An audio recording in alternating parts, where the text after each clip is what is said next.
bienvenue, puis merci d'être là, tout le monde. Merci à Jeannot d'être là, du CEPM. Merci. Puis, on va faire une présentation des délégués. C'est toujours quelque chose qui est important pour tout le monde, parce qu'on a des nouveaux visages au niveau des CA, savoir qui est qui. Alors, on va commencer à ma droite, là-bas. Juste vous lever, puis dire votre nom, puis votre région, votre association. L'important, c'est de savoir que la Fédé, on a quand même on joue un rôle très important parce que, comme on l'a martelé, on pose des actions concrètes pour améliorer le bilan routier, que ce soit formation, sensibilisation, éducation, l'image des motocyclistes, développer les régions par le tourisme. On travaille avec le ministère pour faire ouvrir des choses. On a pris position avec le sonomètre, qu'on est d'accord avec le principe, on est comme tout le monde, moins d'accord avec l'application de la loi, ça reste à être perfectible. On partage beaucoup de valeurs avec le CEPM à ce niveau-là. On continue à travailler, le CEPM de son côté, de notre côté, mais on continue à travailler aussi pour le bien des motocyclistes. Avec la SAC, avec le MTQ, je pense qu'on peut dire qu'on a une relation vraiment d'un autre niveau. On est des partenaires avec la SAC maintenant. Vous le voyez dans les fameuses petites enveloppes qu'on a reçues.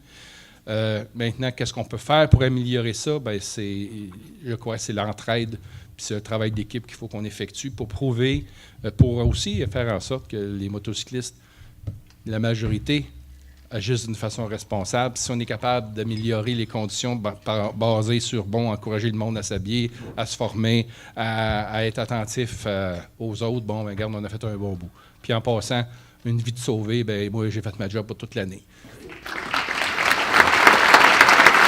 On a ici M. Martial Laberge, qui est l'instigateur de la pétition, qui est maintenant rendue à 70 000 noms.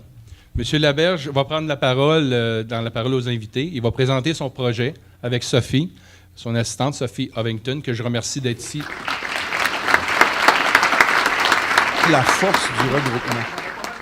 Puis ça rejoint vraiment mon objectif, notre objectif, c'est de regrouper le plus de motocyclistes possible pour avoir une voix unique au gouvernement. Pour l'historique, ça a commencé avec la pétition, puis ça l'a fait boule de neige. Ça a monté d'une façon exponentielle. J'ai parti ça le 21 décembre, puis quelques semaines après, on était rendu à plus de 50 000. Maintenant, Monsieur Bergeron parlait de 70 000, mais on a pogné le 71 hier. Là. Ça monte à peu près de 1000 personnes par semaine encore. Merci. Puis ça a parti juste par des discussions dans mon groupe de moto, qu'on disait, vous êtes au courant, il y a une augmentation de 15 % par année pour les 3 prochaines années. On s'aperçoit avec tout ça que les gens ne sont pas informés. Donc, on s'est donné un mandat d'information aussi. Moi, avec ma pétition, je suis capable d'envoyer des messages à tous les signataires. Avec le groupe aussi, on est capable d'envoyer des messages. Il y a eu aussi des entrevues radiophoniques, il y a eu des entrevues au niveau du quotidien, puis à travers la province avec Le Devoir, puis en tout cas un paquet de journaux qui ont parlé de la pétition, du mouvement, des buts de ça, puis aussi de la grogne, que les motocyclistes, ils ne comprenaient pas toujours pourquoi les hausses puis ces choses-là. Là, on est rendu maintenant, on a formé le 1er avril, ça fait dire à peu près 13 jours, le mouvement de défense des motocyclistes du Québec. Avant, on était associés avec d'autres groupes, sur Facebook. Moi, je partageais un peu ici, un peu là. Fait que on s'est aperçu que, ces groupes-là, ça ne rejoignait pas vraiment notre objectif. On va être une voix forte pour l'ensemble des motocyclistes. Ça, c'est mon rêve. Merci beaucoup. Bonjour à tous, ça me fait vraiment plaisir d'être ici avec vous. Puis écoutez, ce que je trouve intéressant, c'est de voir comment vous êtes plusieurs ensemble pour travailler, pour offrir une possibilité aux motocyclistes d'être en toute sécurité sur nos routes, mais surtout de vivre pleinement cette belle passion qu'est la moto. La force du regroupement, c'est vraiment ça. C'est vraiment ça que ce qu'on veut faire avec le mouvement de défense des motocyclistes. Puis, dans le fond, nous, on ne veut pas réinventer la roue.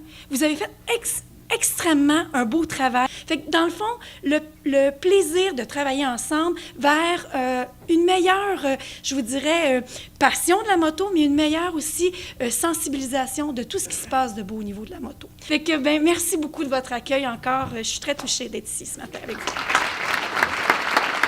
Je vais vous parler rapidement d'un projet sur lequel on travaille depuis 3 ans. De la même manière qu'il y a un bureau du taxi, un bureau du camionnage, un bureau, c'est pas ni la FMQ, ni le MDMQ, ça serait théoriquement une organisation mise en place par le gouvernement avec des intervenants représentant tous les ayants droit ou tous les intervenants qui sont liés au secteur de la moto. Ça peut inclure le mototourisme, ça peut inclure les corps policiers pour la sécurité, ça peut inclure, évidemment, ça inclut le ministère des Transports pour gestion, accès des routes, etc. Et ça devrait inclure des représentants du milieu de la moto. Puis quand on parle de représentants du milieu de la moto, les dernières rencontres qu'on a eues avec M. Bonnardel, puis après ça avec son attaché politique, bien, il nous a dit, l'idée est bonne, l'idée est correcte, là, mais aidez-nous à faire en sorte que quand je vais en parler à mon ministre, il y ait une certaine cohésion derrière ce type de projet-là. Et c'est pour ça qu'on était très heureux, très fiers de pouvoir accueillir M.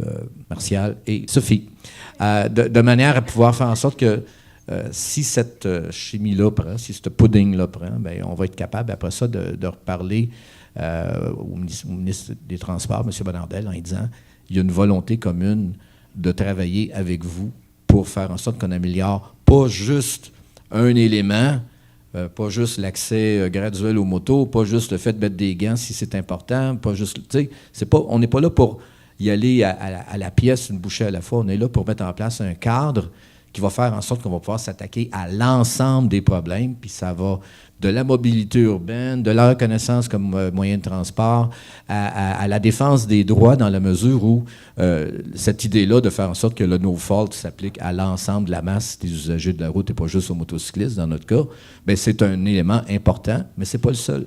Alors, c'est pour ça qu'il faut aussi penser avec un portrait un petit peu plus grand, là, puis faire en sorte que ce soit assez global comme approche. Il y a un plan de match sur lequel j'ai accepté la mission là, il y a presque 3 ans, et il y a un plan de match qui vise à faire en sorte qu'on soit représenté à travers des instances qui soient officielles. Pour l'instant, ce n'est pas encore fait. On se croise les doigts. Mais déjà, cette réunion-là qu'on a entre nous, c'est déjà un gros premier pas. Alors, merci de votre attention.